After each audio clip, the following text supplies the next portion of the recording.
Assalamualaikum. Hai, nama saya Nurdiana binti Luqman. Nama saya Tuan Nabila binti Tuan Mansur. Nama saya Nurdini binti Zahari. Nama saya Nur Syafiqah binti Rashid. Dan saya Nur Syamila binti Abu Bakar. Kami daripada Fakulti Sains Gunaan, jurusan Ijazah Sarjana Mulia Kimia Gunaan. Dan terima kasih kerana menonton. Hari ni saya nak cakap pasal sampah.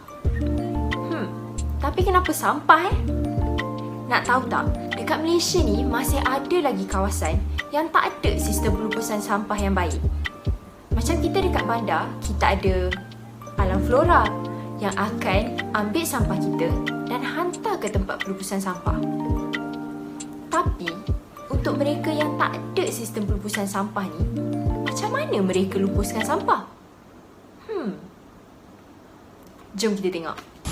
Dihentas langsung daripada lokasi kejadian di mana penduduk kampung telah membuat pembakaran terbuka dengan membakar sampah, plastik dan lain-lain. Walau bagaimanapun, tahukah anda bahawa pembakaran yang dibuat boleh menyebabkan aktiviti kesihatan jangka panjang? Ini kerana isi kandungan sampah mempunyai kompon yang berbahaya apabila dibakar dan boleh membawa kepada kesan-kesan negatif kepada penduduk kampung. Yang pertama, asap. Asap yang tercemar boleh merebak kepada penduduk kampung. Yang kedua, dioksin boleh berlaku sekiranya plastik yang dibakar mempunyai klorin. Dan ini akan melekat pada permukaan beririm pada daun pokok dan sekaligus menyebabkan kesan-kesan negatif seperti kepada pembiakan manusia seperti sistem imuniti dan juga boleh menyebabkan kanser. Itu sahaja pada saya, Tuan Nabila binti Tuan Mansur. Terima kasih. Salah satu solusi untuk masalah ini adalah kompos. Tetapi, adakah anda tahu apa itu kompos? Kompos ialah bahan organik yang telah terurai dan dikita semula sebagai baja dan pindah tanah. Pengkomposan memerlukan hanya timbunan buangan di kawasan luar dan menunggu bahan-bahan tersebut terurai dari 6 minggu atau lebih.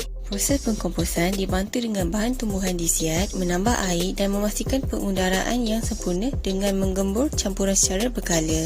Cacing dan kulat menguraikan bahan dengan lebih lanjut. Apakah kebaikan kompos sampah?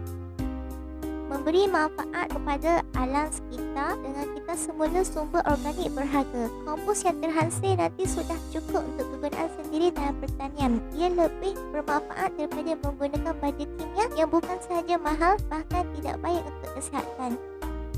Menjimatkan wang pada baja untuk tumbuh-tumbuhan kerana baja yang berasaskan kimia petrokimia yang berlipat kali ganda mahalnya.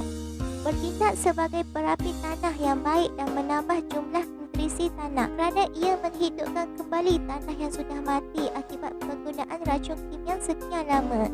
Menjimatkan air dengan mengekalkan kelembapan dalam tanah.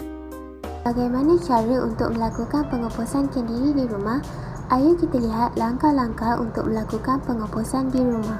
Pertama sekali, hanya sampah organik diperlukan. Pengasingan sampah organik harus dilakukan terlebih dahulu iaitu kepada dua, sampah hijau dan sampah perang. Sampah hijau ialah kompos nitrogen seperti buah, sayur dan sampah-sampah segar. Kemudian sampah perang. Sampah perang ialah kompos karbon seperti dedaun kering, straw, kotak dan kayu-kayu. Untuk kawasan pengomposan, boleh dilakukan di dalam lubang tanah ataupun di dalam bekas berlubang yang berisi tanah. Langkah pengomposan dimulakan dengan bekas yang berisi tanah yang lembap dan dilapisi dengan kompos hijau dan kompos perang yang telah kita asingkan pada awalnya secara bergilir.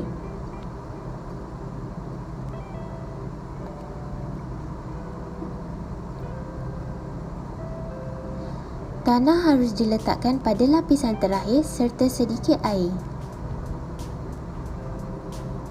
Pengawalan kondisi kompos seperti mengembur harus dilakukan selepas itu sekurang-kurangnya seminggu sekali.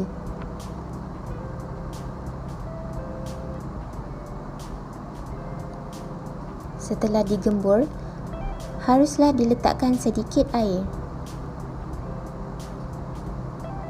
Setelah beberapa bulan, kompos boleh digunakan sebagai baja.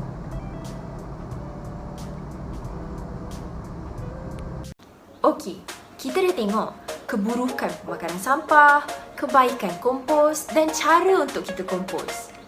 Kita yang dekat bandar ni pun boleh cuba untuk kompos sampah harian kita. Sebab tempat pelupusan sampah dekat Malaysia ni dah penuh.